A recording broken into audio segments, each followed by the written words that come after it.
Welcome to the Being Irish podcast. This is a podcast about our experiences of being Irish.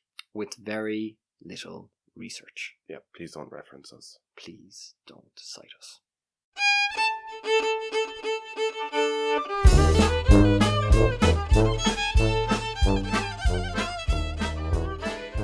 Welcome to the podcast. My name is Patrick. And my name is Padraic. So this week we'll be talking about food, specifically regional food, but also kind of food trends.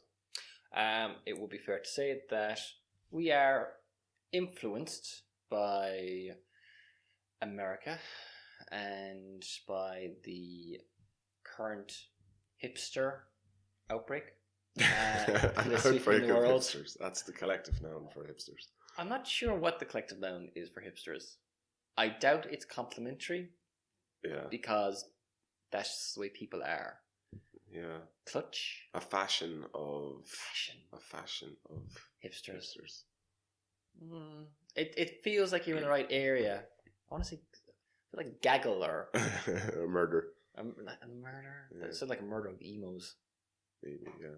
Yeah, murder of goths. Yeah, murder of goths sounds like. Goths. I think they would both be. They would be okay with that. Yeah, I think they'd be actually quite cool. But with it. Food has become very hipstery in the last while. Yes, I mean, like we do have cereal cafes now, and cereal as in cereal. Yes, cereal really? as in cereal cafes. That's a thing. Oh, that is an actual thing. Know that. So I think it's two brothers who opened a cereal cafe in London. I believe that's correct, or it could be Belfast, as my general knowledge of these things is always rather hit and miss. But it's definitely brothers, or two men who look very similar to each other. Right. I find that, and I don't mean this to be a sweeping kind of derogatory statement, but it would probably sound like that. But I find a lot of hipsters do look a bit kind of similar with the handlebar mustaches. And okay, then I will rephrase. Beards. Two men with beards who look similar to each other. Or possibly just have similar looking beards. Yeah. Two men with similar looking beards have opened a cereal cafe somewhere. And they sell cereal. Literally. They just sell cereal. So you can go in and on the menu you have what, like, I'll have the Cocoa Pops. Yes. Alright. That's ish. Like you can go in and you can have your cornflakes and you can have your Weetabix and you can have all your normal staples, but you can also have stuff that's being imported in from different parts of the world. So you can have your Lucky Charms. Oh yeah, okay. And your, I don't know, whatever it is else that has been produced in the States that largely consists of sugar and you know the promise of tooth decay. I'd say dentists are looking on with interest at this new fashion. I would be unsurprised to learn that the dentists are actually behind this current fad and are secretly funding it. Of dentists. Just saying, think about it, all right? Yeah. Think about it. They've got a lot. They've got a lot invested in this, all right? This entire high sugar content diet. Let's just say, for a moment, maybe there is a conspiracy behind it. Who are the most people likely to actually benefit from this? Dentists. Yeah. Absolutely, apart from the cereal people. Well, obviously the cereal people, yeah. Whoever else. But they're merely the pawns. Yeah, they're merely the pawns in the pocket of big dentist. Big corporate dentistry. They're the real winners here. They're the real winners there. Kellogg's though are sort of synonymous for me anyway, and I think a lot of Irish people with breakfast. Yeah, I mean like cornflakes. Cornflakes is plain, the quintessential one. Boring cornflakes. Yeah. Which you then loaded with sugar to add flavour to them. Oh my god, we used to have so much sugar on our cornflakes when we were younger. Like 2 or 3 spoonfuls of sugar would be lashed on over it. Yep, that because cornflakes are plain, good old fashioned, boring cornflakes. Yeah. I mean, I remember when we were allowed finally to have Frosties. Oh, Frosties. Yeah, I have mixed feelings about Frosties. Well, the Frosties were cornflakes that had been pre-sugared. Yeah. You know, that's basically what they are. It's kind of baked onto them there, just like this kind crystalline, of slightly crispy, like sugary thing. And if you put the milk in at the right time and wait for just the right lint, then you could actually get that that nice sweet spot where the cereal hasn't gone quite soggy, but the milk has gotten slightly sweet. Yeah, you know that. People are like I don't eat Weetabix now, but when I did eat breakfast, generally when I ate breakfast, Weetabix was one of the things I ate, and I had to do it in a very particular way. You know the way some people kind of melt it down almost in the microwave, put the sugar in, and it turns into kind of a paste. I have to put the milk in first, then float the Weetabix on top of it and eat it before it kind of turned into a sludge. Okay. So that you had the kind of the texture of the Weetabix, but with the cold of the milk. For me, cereal, though, is always synonymous with toys. Because now they don't do that anymore. They don't. Choking hazards, I presume? I presume it's something like that. But frankly, I still think with fondness back on when you could actually open up a cereal packet and then take your grubby hand and stick it right down into that cereal as you reached and groped for that plastic figure that you're looking for inside, or the clip that was going to go on your bicycle, or... Oh yeah, I had those ones. Yeah. Those were with cornflakes, weren't they? I can't remember, cornflakes. I think Frosty's had them as well. It was a thing, and there were several different ones. And you'd be there, and like thinking back, I mean, like you were basically... Because like you're a child, so the chances are that you've actually taken like proper foods hygiene standards into account before you've done this, and actually thoroughly washed your hands before you just drove it into the middle of this bag of cereal as you try to find that plastic treat, you know, crushing everything in your way as you look for just turning everything to dust, basically, you know. And then once it was done, I was like going, that's it. This cereal I've got it. is done for me. I am now. It's like going, when are you going to buy cereal again? It's like going, when you finish this one, why? Why? But I've already got the good bit of this one, and I need the next toy, and I don't have the yellow one yet.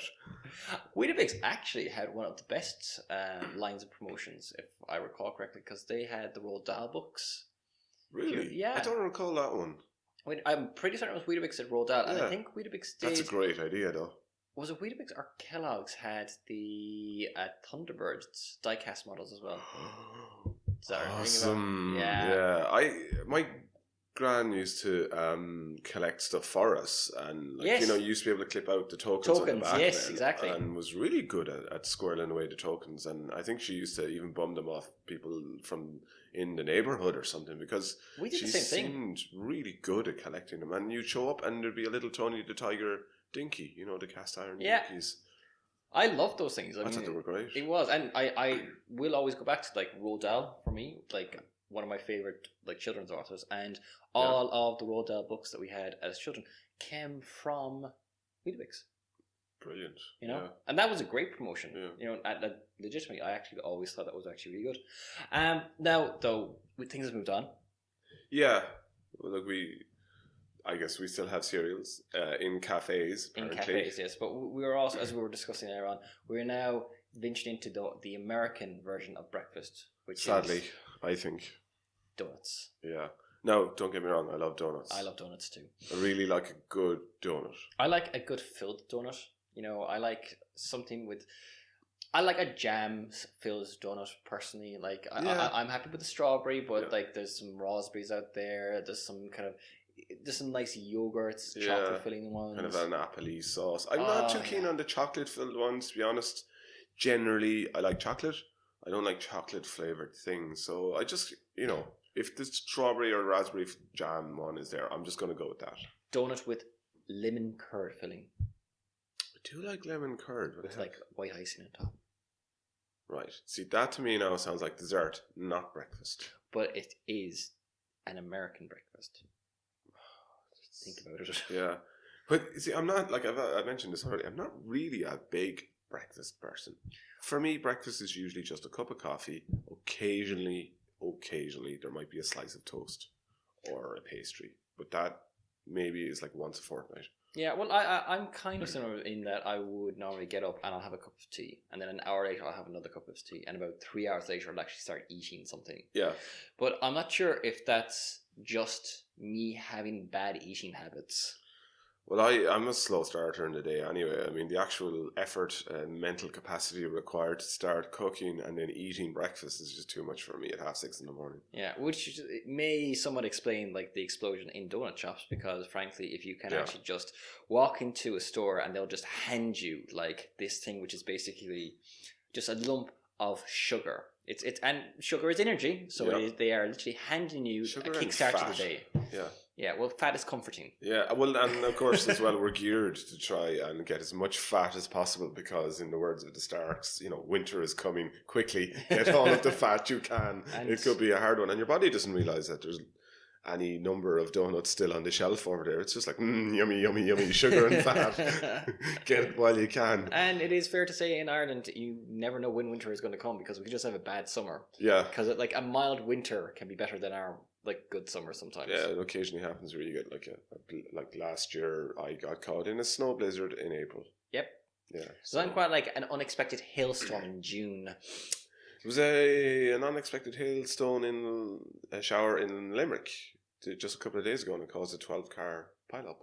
Yep. So there you go. Yeah, and that is back to Irish weather being a dick. Yeah, true. But back to breakfast. I never thought that when I saw the donut thing happening, and it just has exploded in the last year, I went on a massive rant because I was like, you know what? We've learned nothing from the whole Celtic Tiger era. Back then we had smoothie bars, and you would go in and you'd be like, oh, give me this smoothie, and I'll have the grass wheat. That's an extra euro. And I'll have a shot of echinacea in there as well, the flu-busting shot of echinacea. And €7 later, you walk out of the shop with this exercise in style over substance. You drink it back in about 4 seconds and then toss it into a rubbish can nearby. And I think, well, I could have just gone into Dunstores or Super Value and bought my own body weight in smoothies for the same amount, for €7 or whatever it was. And, they were the first victim of the crash. Like, I was saying this earlier, I found out when I was quite hungover one morning, I was like, oh my God, all I can eat generally when I'm really badly hungover is ice cream. Ice cream, Lucozade, or sometimes fruit juices. And you basically recover from a hangover the way most people recover from like chicken pox or exactly. I just can't face anything else. Now, I can't even usually drink coffee, so I'm pretty bad when I can't have coffee. So I went down to the nearest one, and it was boarded up. Already boarded. It was boarded up, and I was like, "Oh there. God, the Celtic Tiger has left me high and dry and hungover, literally." And then I was walking down the street in Dublin. It's like, it's happening again. It's happening again. This time with donuts. Yeah. €3 for a single donut. It better be a damn good donut. It better be a damn good donut. That's what I thought. And I went, okay. After a while of ranting and annoying the nearest and dearest in my life, who were like, oh, for God's sake, will you shut up about donuts already?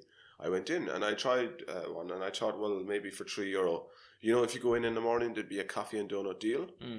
There is not, or at least not in the two that I've gone to. And in no way was the donut worth €3. It wasn't even worth €1. It was just a dirty big lump of dough. It wasn't even that sweet. It was like, I much prefer those ones that you can get through the window, and you can see them cooking them in the hot oil. Yeah. And they use the little rod of metal to scoop them back out and throw them into the cinnamon or the sugar or whatever. Yeah. I think they're 60 cent a donut or 80 cent. I'll have one of those at breakfast anytime over those other ones. Yeah. And I don't mind actually spending money on a donut if I feel like you are getting value for it. Like there is, as we're both very fond of, a very good donut place in Galway called Dungeons and Donuts. Oh yeah, which has been around for a number of years. Yeah, way before this fad ever actually happened. Yeah, and they won my heart when they actually started doing interesting things with fillings and icings and producing donuts that you actually had to pick things up off the top to actually reach the donut layer itself. Yeah, and they were like a couple of euros for a donut. I think they are $2.50 depending on what it is. Yeah, because I went in recently and I was like, out of curiosity, do their prices hit the grandiose heights of €3, €3.50 like the ones in Dublin? They do not. No, and they had I think you could get 5 or 6 for you get a certain amount, and and it was cheaper again, etc., etc. But they were just.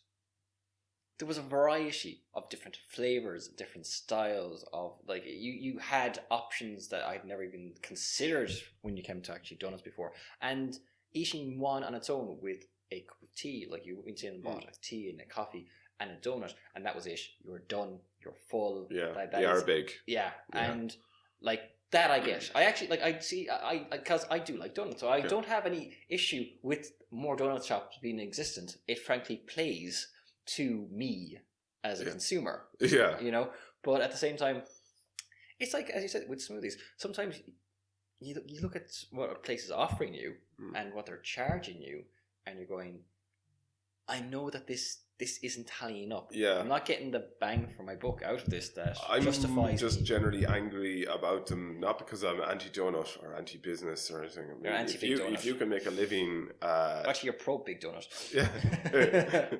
You know, if you can make a living, send your kids to college by selling donuts, more power to you. Yeah. I'm annoyed by it as a sort of symptom of the boom bust cycle, and it's a symptom that things are going back the way they were. That's just why I'm. But it's a far cry from breakfast from years ago. Even cereals are kind of a newish thing. Like when our parents were growing up, porridge. You had porridge. Yeah, it was porridge. You had porridge. You had bread, and you had maybe ham or bacon or something, and you'd fry that. Maybe there might be eggs if it was on the weekend. You'd have bacon and eggs, which is still a classic. Well, if we're going to talk about the classic start to the day in Ireland, I think, frankly, you're either going down the porridge road, the healthy option, or the full Irish road. Ah, yes. Which is the complete opposite end of the spectrum in nearly every possible way. It's all the fat, swimming in more fat. Now, the offshoot of the full Irish is obviously the breakfast roll, which is the spiritual cousin of the full Irish breakfast. Because it's largely as much of the full Irish as you can actually stick into a baguette. Yeah, it's the big breakfast, the Irish breakfast on the go. Yes. You can eat this on the go. You can stick it right in your hand, in your big old meat hook, and get into your car and drive and eat this thing. Do you wonder at what point, like rolls came into Ireland? When did we start making rolls, do you wonder? How long have breakfast rolls been around as a thing? I kind of remember baguettes showing up in our house for the first time sometime in the end of the 80s or the early 90s, I think. Because I just wonder, was there a moment in time when someone was going, and at last Ireland is starting to enter the world of hot cuisine, as we now are looking at croissants and baguettes and French patisserie, and then someone said, hold on a second there, that thing over there, that baguette, can we make it a little bit smaller and a little bit more portable? It's a bit too long. I mean, what's its soakage like? I mean, like for grease, for fat. Let's just open it up there, lather it down with butter, stick some ketchup in there, and then someone went, this is the perfect vehicle for fatty breakfast foods. Why did we not see its potential before? I mean, the entire thing with a sandwich is you need to kind of there's a sandwich, unfortunately, you need to kind of keep an eye on a sandwich, because a sandwich could drop on you. You could have a corner fall out, and the next thing there's spillage, and there's bits of sausage. And you bite into it, it oozes out the back end. If you can't see it, it goes out the side, it gets all over your hands.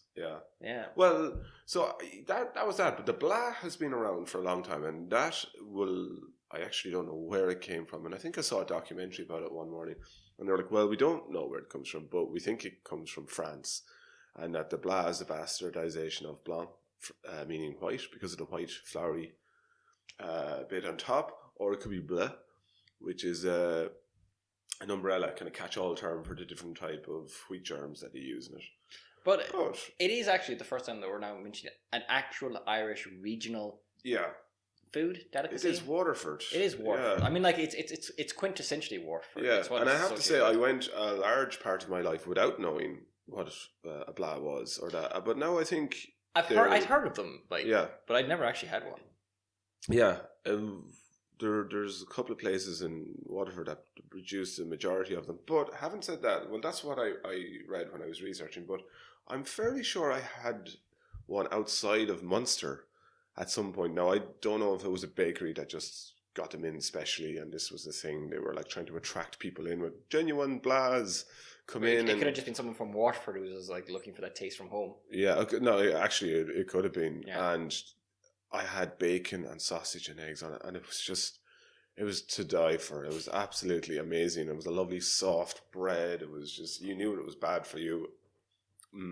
Carbs. I think it's fair to say, though, that nearly anything that is quintessentially Irish when it comes to food is also quintessentially terrible for you. Yeah, particularly at breakfast. Throughout the day, regardless of when you're consuming it. Bacon and cabbage and just because you're having blah after midday does not make it any healthier for you.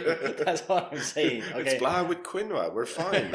It's couscous on the side. Oh God! Now that is when you know things have gone bad. Yeah, you're like couscous. Couscous. What? Where is the sausage? Okay, so this is actually a fair point, I think, to bring this in. Black pudding. Right. Black pudding is now posh.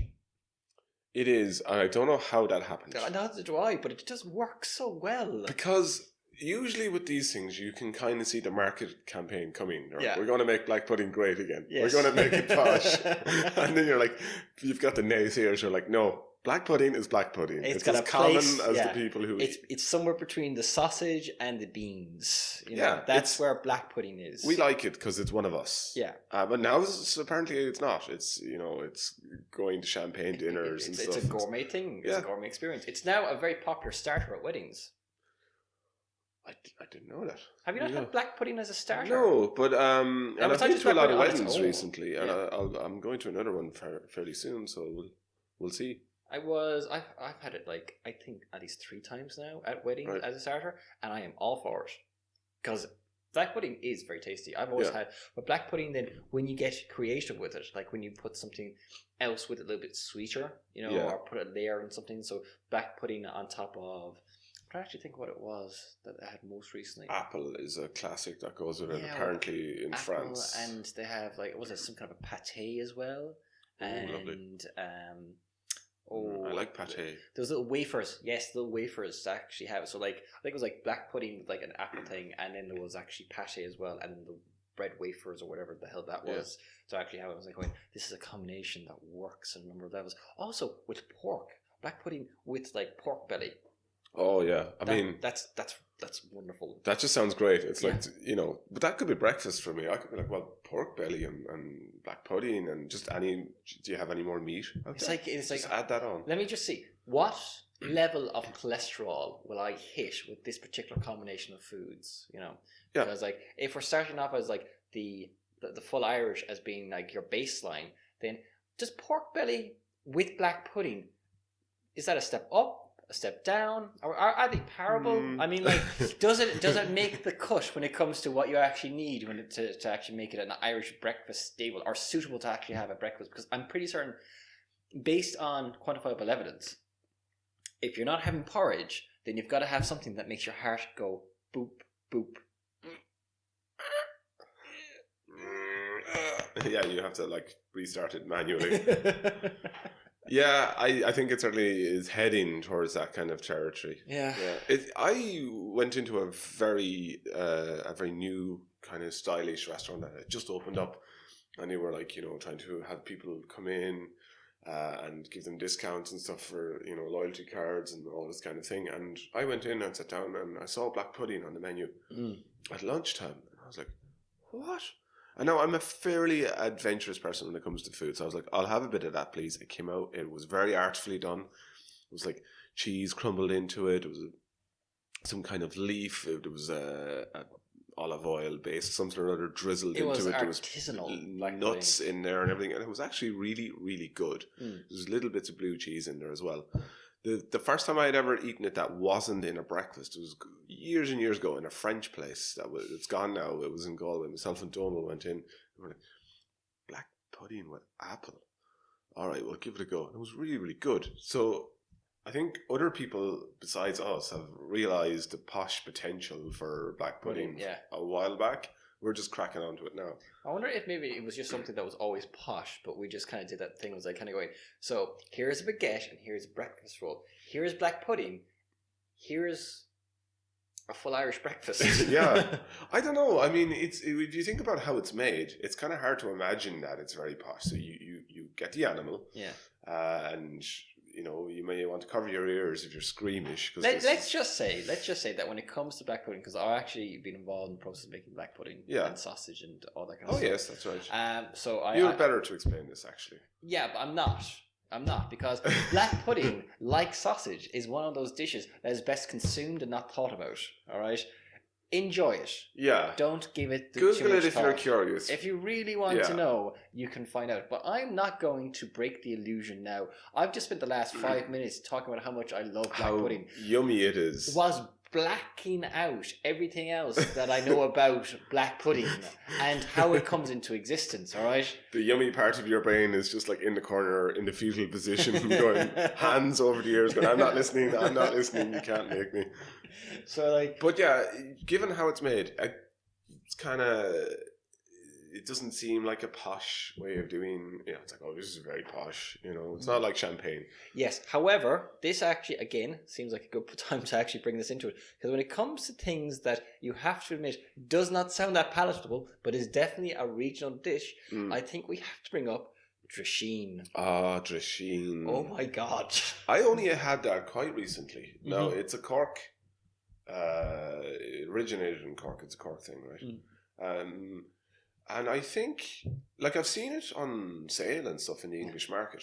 And I actually I love the English market. Just I love while the we're English on food and we're here in Cork, I love the English market. I shouldn't be allowed in there, to be honest. Yeah.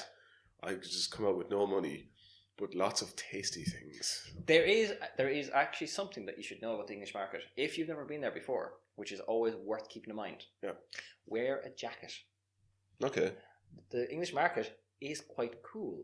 Right. Don't forget that at the end of the day, there are a number of butchers inside there. So there are a large number of refrigerated units. So even on a quite pleasant day, it can be actually a little chilly inside. Yeah. So it's worth just bearing in mind, if you're going to visit, just bring a jacket or a sweater. Or if you're on a very hot day, just go there and hang out. And just go there and hang out, which is the opposite end of the spectrum. But since this is sweet Ireland, relief, that's almost never going to happen. Yeah, just bring a jacket. Bring a jacket. He's worth because it'll make your visit much more comfortable. And there is a lovely cafe there as well, upstairs. Yeah, great, lovely everything. To be honest, just go there. Lots of people I think don't come to Ireland to visit. Don't go to Cork. Do go to Cork, and when you do go to Cork, absolutely visit the English market. Now, the thing is, though, with the English market, you do actually get your best out of it when you're living in Cork because the English market does an awful lot of fresh food. So you need a kitchen. Yeah, you need to take that stuff. See, I was always lucky when I'm visiting Cork. I know people. Yes. People who often don't mind if I bring the stuff back to their kitchen and make it as long as they get some. Yeah. Yeah. Which is fair enough. It's reasonable for everyone wins. There's a tax involved, as with everything in life. But I think that's the first time I saw drisheen where it hadn't been cooked, and it was there, and I was like, oh, that's what drisheen looks like. Yeah. Yeah, because drisheen is one of those dishes that, like, if you explain what drisheen is to somebody, it doesn't sound a lot like black pudding. A lot like black pudding. Yeah, they are quite similar. But this is the thing: black pudding is something that is so ubiquitous in Ireland that you don't need to explain what black pudding is. Yeah. People know what black pudding is. Yeah, that's true. Yeah. Whilst if you say to somebody, have you tried drisheen? They are maybe not, more than likely not going to actually know what that is. So, drisheen, this is your definition. So this is a definition that I found online. Yes. Okay. So you can give this one. I think it was on cork.ie. All right. So there's no one to blame. Except for cork.ie. Except for cork.ie. Yeah, if I got this wrong. All right. So drisheen is blood with cream. And cream makes everything better. Obviously. That's just straight off the bat. It's like blood and cream together. Yeah, it's like amazing. Sounds something. Yeah, well, it was blood and you're like, but cream. Oh, okay, yeah, go on, I'm listening. Then you add breadcrumbs and you use the intestine of the animal, right, for the skin. But that's kind of common anyway. You get that with a lot traditionally. Maybe not anymore because they're using different types of plastics and so on, but that has always been kind of common. That's something. Well, yeah, I mean, like sausage casings and all that. Or haggis. Or haggis. Where they use the stomach. Or I will say this right now: haggis. Haggis is maligned. Haggis is. It really is. Haggis is a beautiful dish. So good. Yeah, it's just really delicious. And actually, I remember the first time I tasted it wherever I was in Scotland. I was like, "This is really good." It reminds me a lot of black pudding. Now, it doesn't taste quite the same as black pudding, but it reminds me of more like shepherd's pie. I just really enjoyed it. It was a lovely meaty kind of, good black pudding, not that, you can get really awful cheap black pudding. It was just a lovely, rich, meaty flavour that Yeah. was unexpected. That's the bit that reminded me of black pudding. And it goes very well with what it's typically served with, which is potato and turnips, or nips and tatties. Nips and tatties. As it will be displayed on the menu over there. Yeah. But it's a beautiful dish, which is also used as a starter now in Scotland. Oh, yeah, okay. Haggis as a starter is a thing. Lovely. So I presume it's also something you can get at a wedding over there in a similar way that we can get I hope black so. pudding. Yeah, I'd love, if I were going to a wedding in Scotland, I'd love there to be really good haggis on the menu. I would similarly agree with you. But yes, drisheen though is one of those things that if you describe to somebody, it so what is it? Well, it's blood and cream and breadcrumbs stuffed into the intestines of... Yeah, and spices, obviously, salt and pepper. And other bits and pieces. Yeah. I think it's just the bit where you start off with blood, cream and intestines within the first 10 words. You lose a lot of people. You lose a lot of people, yeah, has to be said. And that's a pity. Because have you tried drisheen? I've had it. Can't remember where I was, but it was delicious, I have to say. Yeah, I've had it as well, and... Yeah. I've eaten a lot of unusual things, and drisheen is the least of it. I've had octopus brains, or the equivalent thereof, their brains, and silkworm larvae and stuff. They were all pretty good. Okay. Yeah, drisheen is a lot better than all of those. I'll open it that possibly by the fact of you admitting that you've eaten those and describing them as being okay, you may have somewhat skewed people's opinions of what your definition of okay is. It's like... Well, I was trying them out, and I was expecting to, vomit a little bit in my mouth, but I didn't. I don't know. See, it's sort of like watching something like Bear Grylls, where everything tastes like chicken. It's like going, everything does not taste like chicken. You're just being very liberal with your definition of what chicken tastes like. Yeah, drisheen, for example, does not taste of chicken. No, and I would absolutely recommend drisheen and black pudding if you haven't ever tried black pudding. Also, I'm assuming most Irish people have had black pudding. Unless you're vegetarian from a very early age. Very, very early age. And even then you may have had contact black pudding. That vegetarian breakfast roll of yours, at some point or another, something came into contact with those. And I don't want to leave white pudding out in the cold. That's fair, but we all know that white pudding is like the poor cousin of black pudding. Yeah. And there's some herders a huge fan of white pudding going, no, you're wrong. I'm going to write to these two guys. Send them the best white pudding they've ever tasted. Oh, black pudding through the post. Yeah. But I'm okay with that, actually. What was I actually going to say, though? There was something about pudding that actually... It meant that we needed to bring up something else. Oh, no, not pudding. Drisheen in Cork. Spiced beef. Also something that is a regional delicacy, which is typically really eaten heavily around Christmas time. Because you can get spiced beef suddenly in butchers where there was never spiced beef before at Christmas. Yeah. I love it. I like it, yeah. I have to say, I really like spiced beef. I made some of my own spiced beef last week, in fact. Really? Yeah, I found a really nice piece of meat, and it was good value, and I was like, I'm going to take that home and make spiced beef. We should actually also mention, I suppose, corned beef, which corned beef is actually an Irish dish. A popular Irish dish, or it was previously. It was, and I looked into it. I can't figure out where corned beef comes from in Ireland, but also, again, possibly something that we do not want to talk about the process of how corned beef is made. It's not that horrific or anything like that, but it's just like it could be upsetting to people, to somebody. Yeah. Corned beef is good. I should say actual corned beef. Not this stuff that, you get your can opener, you take it out, then you get a spatula to scrape off all of the fat around it, and then you think there's that sucking noise that kind of just... Yeah. You have to hit... Yeah. For God's sake! And then you're like, maybe I'll just get a spoon and try and... Yeah. Anything that exits a container in the same fashion as dog food is not something that you're... No, that's not corned beef. No. That's a very, very crude approximation of corned beef, or, like Spam and those things. So actual corned beef, if you go to your butcher and say, butcher, my friend, I have never eaten real corned beef, only this stuff out of the tin. Hook me up. And they'll be delighted to hook you up, I'm sure. I'm pretty certain that the lingo may be unnecessary and just asking for, can I have corned beef? I don't think most Irish butchers are that street. They're just like, how's it going? I don't think you're that street. I'm not that street, no. Actually, I had a very interesting incident at my local butcher last week. You know that ad that was where the guy was at the beach and he's wearing his swimming togs. He's very small swimming trunks. And I was like, at the beach, this is appropriate. Okay. Further up the beach, less appropriate. And then he's walking down the high street in the city and it's like totally inappropriate. I was way back down in the shopping centre heading towards the butcher's, and a man, clearly a butcher, had the full gown on with a knife in his hand, walked past me, and I went, oh my God. I was genuinely alarmed, and I realised, well, he's probably from the butcher's over there. I'm sure it's fine to walk around behind the counter with a butcher knife in your hand. It's probably fine to even come out the other side of the counter and walk around with the butcher hand.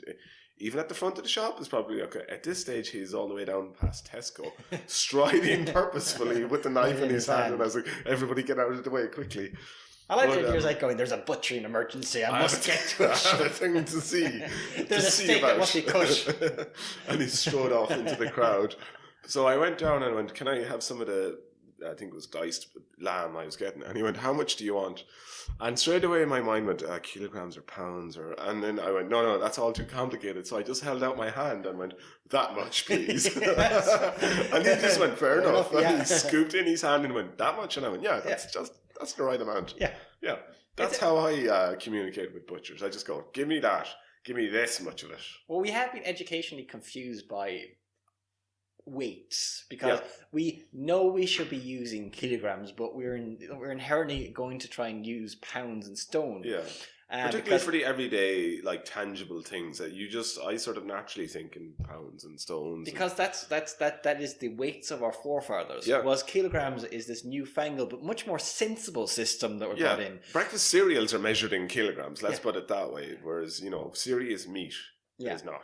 What is particularly confusing though is where you actually have something that is measured in grams but it equates to pounds in something, where it's like you have basically, this contains 454 grams or 1 pound of this, but you're not saying 1 pound, you're just saying a really weird amount of grams instead. 50, half a pound, no, that's not too much. A quarter of a pound? No, that's hardly any at all. Like, I just had that whole argument in my head, and the guy was probably looking at me going, what's wrong? And I can never remember how many pounds are in a stone. I was like, I've never bothered to learn, to be honest. I just kind of fake it.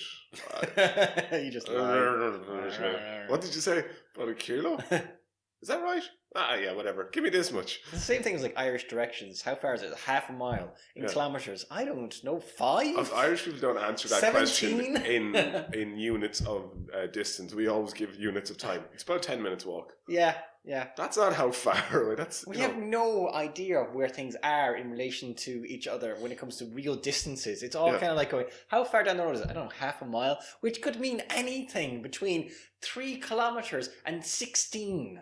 All right? Because half a mile is kind of an experience for most people, not an actual measurement. And that's fine, because if you'll get there wherever you go. But if you're buying food, you'll regret it if it's not enough. If it's too much, you'll be like, oh, I've just spent way too much money. What do you need? A 16-pound turkey? What's that in kilograms? I don't know. Listen, I have to feed 6 hungry people, all right?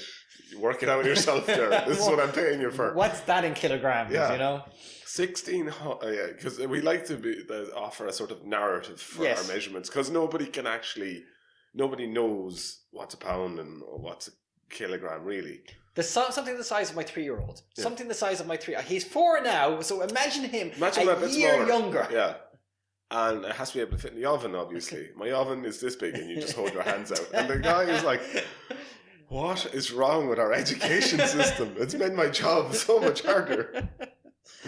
I don't know what way builders work, but I imagine they're similarly confused. Don't think about it too hard. What's wrong with all of these apprentices? They're all morons. But I love all of that breakfasty foods. I have to say, and porridge I do love, but porridge is a really weird one for me. When someone offers me just hands me a bowl of porridge, it might be just porridge with nothing else on it. It could have bits of fruit on blueberries, and or it might have honey, like chia seeds or whatever, because that's a new fangled fancy thing that people are doing. Superfood. Yeah. I started eating porridge and I go, oh God, this is lovely. Oh wow, this is amazing. I should eat porridge more often. But as soon as someone goes, would you like a bowl of porridge? I go, nah. Yeah. And I always forget, like, even now that I'm talking about this phenomena, if you said, would you like a bowl of porridge? I'm like, nah, all right, thanks. But as soon as I'm eating it, I'm like, oh, this is really good. I should do it more often. It's an investment of time, though, porridge. It is. I mean, like, you have to kind of, like, commit to the porridge thing. Yeah. But, as you said, it can be something that's It's worthwhile. pretty good, yeah. I never had a taste for myself, but I understand it. Yeah. I've even, like, there's different ways to actually prepare it, so you can actually have different, like, taste experiences. Yeah. You can, you soak oats. Yes. Soaking them in orange Overnight. juice. Oh, soaking them in orange juice? Yes, that's a thing. That's a really interesting one. Yeah. Tell me more about that. That's exactly what it is. I don't need to elaborate anymore. But the whole concept. You've eaten that, I assume. No, God, no, because I don't eat porridge. I have I have been told about this concept by somebody who actually did it and was like going, you might enjoy this more. I was like going, possibly. Yeah. But porridge and me have always had a complicated history because my introduction to porridge was as a child in a very traditional sense where it was porridge with salt. Okay. Yeah, which was a thing. Old school. Yeah, and it was like going, I have to admit, I never really got over savoury breakfasts in that fashion. It just didn't quite do it for me. Yeah. I don't mind a little bit of sweet something for breakfast, to be honest. Well, I don't have a massively sweet tooth, and certainly not at breakfast. Yeah, but porridge, I hear what you're saying in terms of like someone saying, oh, you should try this out, and you go, God, that sounds amazing. I'm never going to do it. No, but I appreciate the effort. Yeah. And I think the concept is amazing. It's just like, it's a concept for someone else. Like you may actually appreciate that. That's why I'm mentioning it. Yeah, you strike me as someone who will actually if someone hands it to me and goes, I've soaked this overnight in orange juice. Here you go. I'd be like, oh my God, this is amazing. I too should definitely go and do this. And then I'd be like, no, that's not going to happen. Yeah, realistically. Yeah. Okay, before we finish up though, I think we should acknowledge one thing that has been a running theme throughout this entire thing. If there's anything that defines Irish cuisine, it is the pig. Yeah. Because frankly, we eat a lot of, I'm not going to say pork, but pig. We will eat practically anything that a pig has going. The skin in crackling. Yeah, exactly. The head. Boiled. Yeah. Trotters, pig trotter, or Crubeens. Crubeens. Yeah. Which are back again.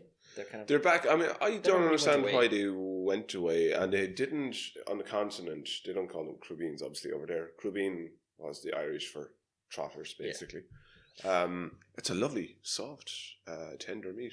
But I think it's like a lot of things. Like there are certain meats that are considered to be awful. They're either the waste cuts or the bad cuts when it actually comes to meat.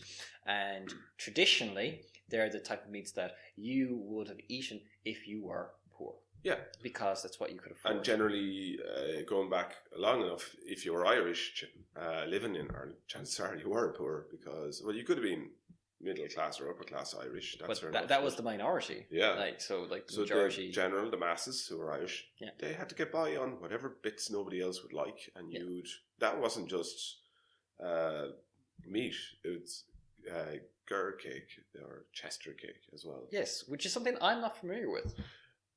Did you never? I knew it as Chester cake growing up, and I have to say it's a really dense, filling cake, and I can really see why it would have been a big thing back in the day.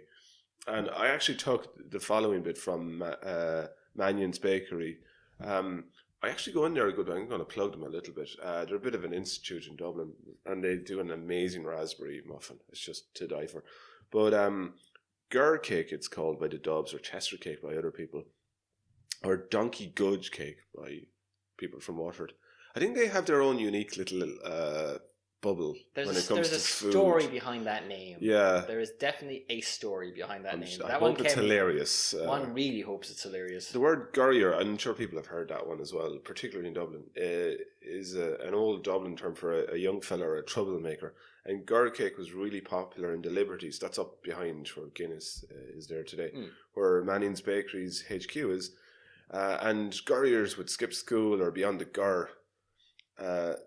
So back in the days we were talking about, like really poor days in Dublin, they'd have to swipe food from confectionery stands and the likes, or they'd go hungry.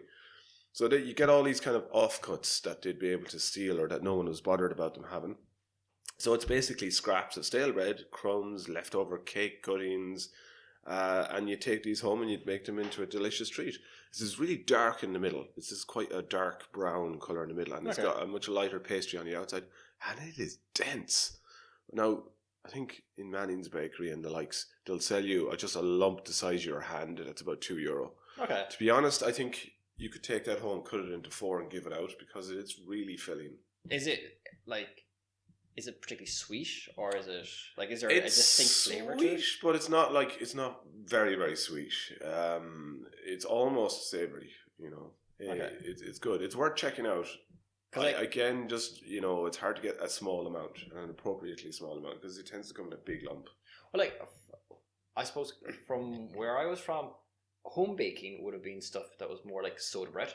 Oh yeah, you know, and brack, you know, brack and treacle bread and treacle cake and stuff like that, or porter cake, which were like, you know, like if you've had soda bread, like really nice light homemade soda bread, very hard to beat. Really hard to beat, especially with a nice slice of that, which are fry. Yes, your Irish breakfast. Also good soakage. Unfortunately, not as good structurally. If you actually want to put an entire breakfast inside of it, it won't take that weight. It just won't. It just doesn't have the integrity for it.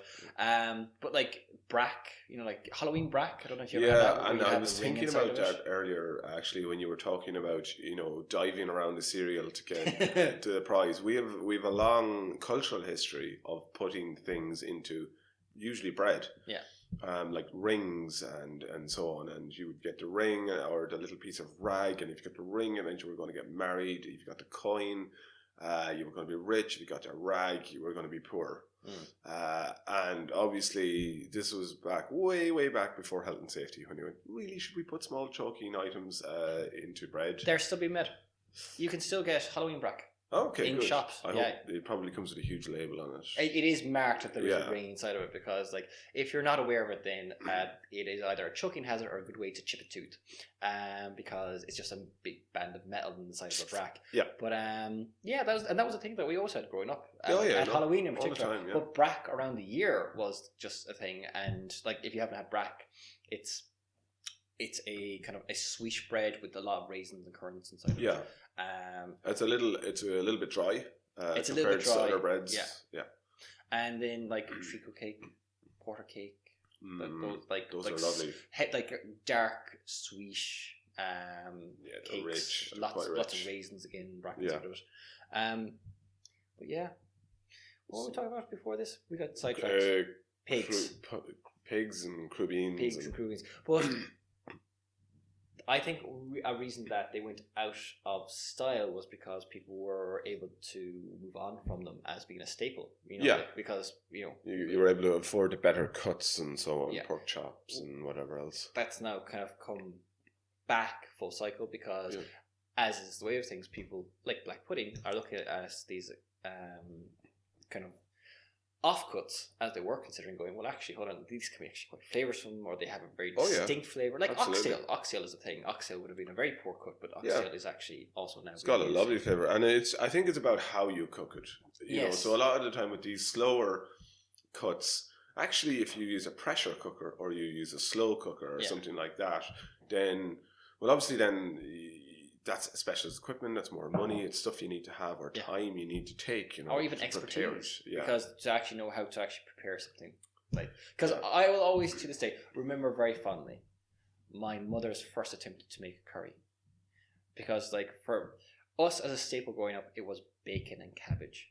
Curry was curry was something that happened in England. Curry was something that was a real departure for us, and she went and she made it was a beef curry with rice, and I think this was both our first experience of curry and rice at the same time. That's quite adventurous of her. Fair play. It was, and we broke her heart, because we were all kind of like going, okay, bunch of meanies. This curry we can get behind, but we're on the fence with the rice at the moment. Where's the spuds? Because like it was very new. Like we were young enough at the time, and she was like looking at us going, as we had eaten all the meat but left a lot of the sauce, which we kind of like.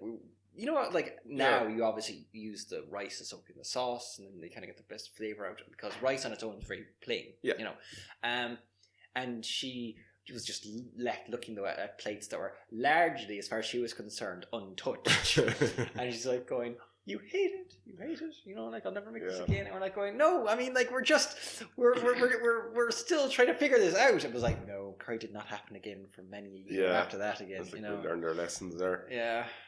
Still feel bad about that. Fair play to her for trying that. I think.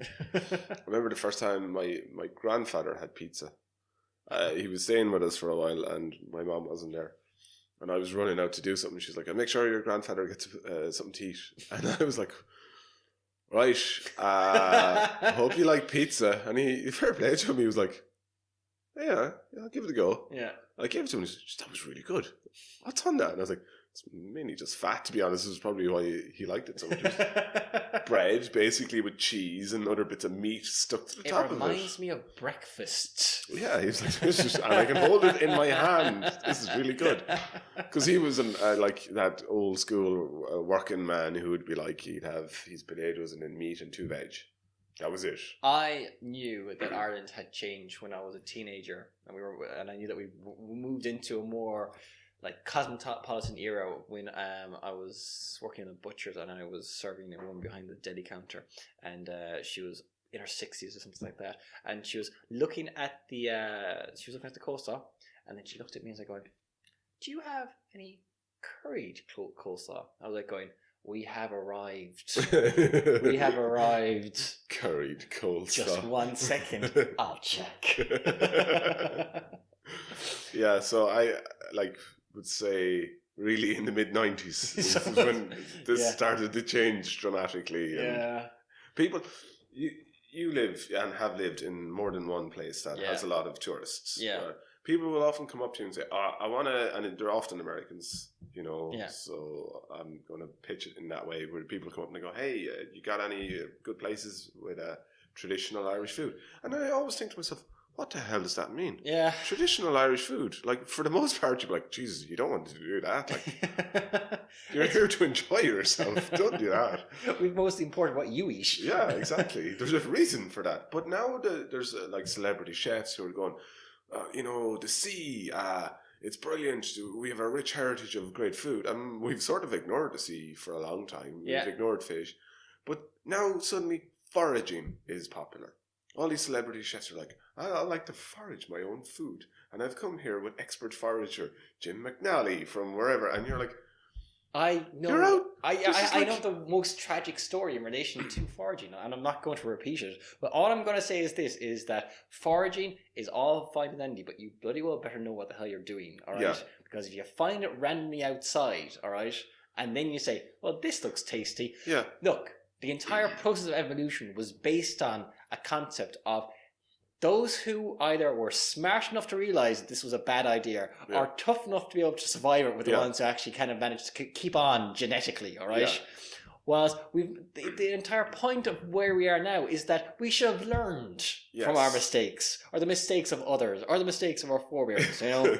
I will say that the early bird gets the worm, but the second mouse gets the cheese. You let that other mouse test that out first and see what happens, and then if he doesn't die after a while, you're like, okay, maybe we can forage. Because I like the idea of like going a chef went out with an expert forager, because then there's definitely what you have to be more concerned about are the amateurs or up and comers, because they're certainly the ones who you want to be wary of.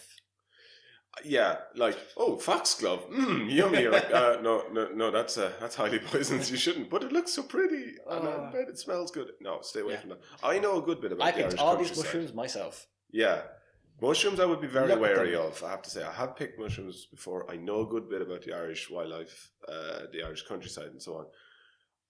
I would not go out foraging without serious consideration to it. Like, I would have to sit down. I'd have to know exactly what time of the year, what am I looking for. Yeah. And anything that wasn't on my list, I'd stay away from. Even if I spotted it and went, I think that's such and such a thing, I'd be just so wary about it. Like, well, you have to, because like, what was it? We can joke about it. It is true that whilst you don't think about it, there are actually, particularly mushrooms. Yeah. In Ireland, that are toxic. Or there's a lot of toxic things in the average Irish hedgerow. Yeah. Yeah. It's toxic for a reason. It's to discourage things from eating them. They'll give you a very bad dose and you could end up in the hospital. So just be careful if you're foraging. I know it's a new trend, but I'm sure you can go on foraging courses. Like you can Yeah, go I'm sure you can. pay someone who knows what they're doing to actually teach you. Again, expert forager on one side, amateur up and comer on the other. Yeah. Just remember who's cooking that meal afterwards. And there's a restaurant on Dominic Street, or at least there was. I can't remember the name of it off the top of my head now, in Galway. And that's what everything is foraged. Okay. Or most of the things. Obviously not everything is, but as much as possible, yeah. They've got foraged things on it. So we do have a lot of great regional food out there that's not, fully utilised, I suppose. I suppose it's just the thing though, is like going, and we now have a restaurant that is entirely stocked with foraged food, and we seem to have come full circle hipster. Yeah. And I think we're back to that. We're back to eating kale again, which is basically just sea cabbage, and now it's cool again. When was it cool to start with? I don't know. I mean, Colcannon is just, what's that? White cabbage or something, or white head. I think it comes from the Irish, and that's a classic. You're like, okay, yeah, I'm on board with that. We've all eaten it. My forefathers, they've all eaten it, but now we're back to kale again. Mm. And I gave it a go. I gave it a spin. All I'm saying is that there, as we've already kind of touched on, there was a reason that, given the option to move on to better things, we have.